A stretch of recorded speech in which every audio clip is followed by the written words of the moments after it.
Hi everyone, it's Dave here from New Zealand Outdoor Blades. I hope you're having a fantastic day. If you like, please feel free to like, comment and subscribe. It helps the channel out a ton. It won't cost you anything, but most importantly, I'm enjoying and also learning a lot from people commenting on the videos.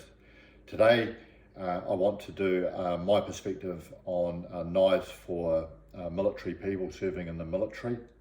A caveat, I'm not going to talk about fighting with a knife. I've got no experience in that. I've got no qualifications, so I'm not going to talk about knife fighting. I'm talking about just the utility use of knives.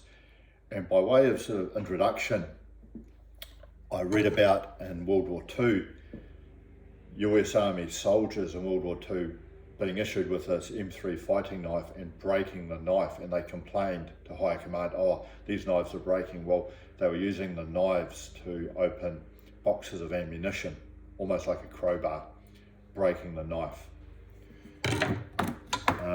Back in the mid-90s, I was in Malaysia on exercise, and we're putting out some concertina barbed wire as part of our defensive position, and I had a Leatherman, not this one, early model, and I loaned it to a buddy of mine, and he severely damaged the Leatherman by trying to use the Leatherman pliers to cut through reinforced barbed wire, which the Leatherman was not designed to do.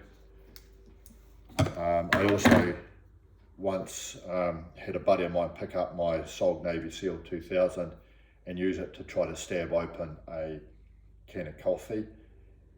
And I had to say, hey mate, don't be doing that because it's an expensive knife. So these are just examples of how tough soldiers can be on their issued equipment.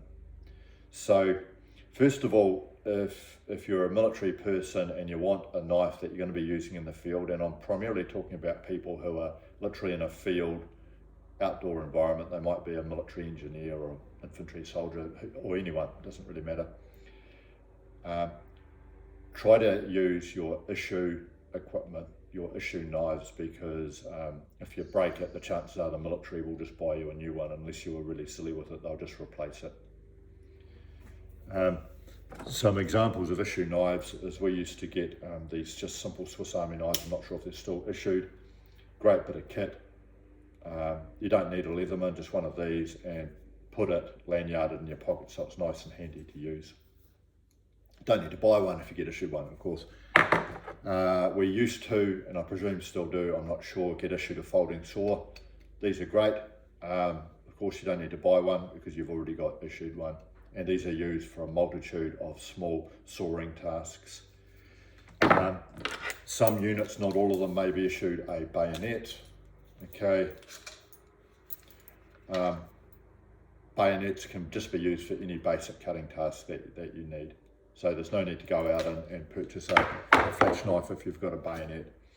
So in short, you want to be having on you a significant utility cutting tool like a bayonet.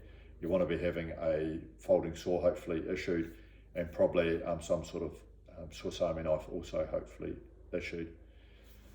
You also might get issued a chopping knife like this, maybe if you're deployed to the jungle. This is an Australian-made British Army style Golic or jungle machete. These are great. You should get issued one of these as well. Back in the day, these were issued one per section, good for chopping. If you decide to go and buy something yourself and you want a sort of a multi-tool, you could get a Leatherman or a Gerber multi-tool, something like that. Just be aware you want to be pretty careful what you use it for, because some of the tasks that a soldier, military person might use for their multi-tool might be quite arduous. So don't ask that knife or that tool to do anything it wasn't designed to do. If you want to be really flashing and get say a military combat utility knife, something like this SOG Navy SEAL, you can, but just be aware that these were designed for more specialised purposes, and you don't want to be using an expensive knife as a sharpened crowbar.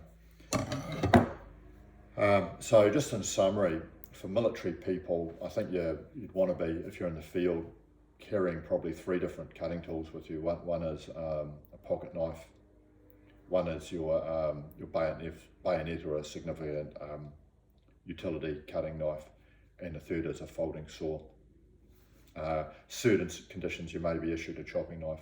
if you're going to go out and purchase a larger fixed knife for military use, I'll be considering getting something either really strong or really cheap, because you might be in a situation where you or someone else might end up breaking it. So don't spend a lot of money. Anyway, love to hear what you think, and have a great day if you got this far.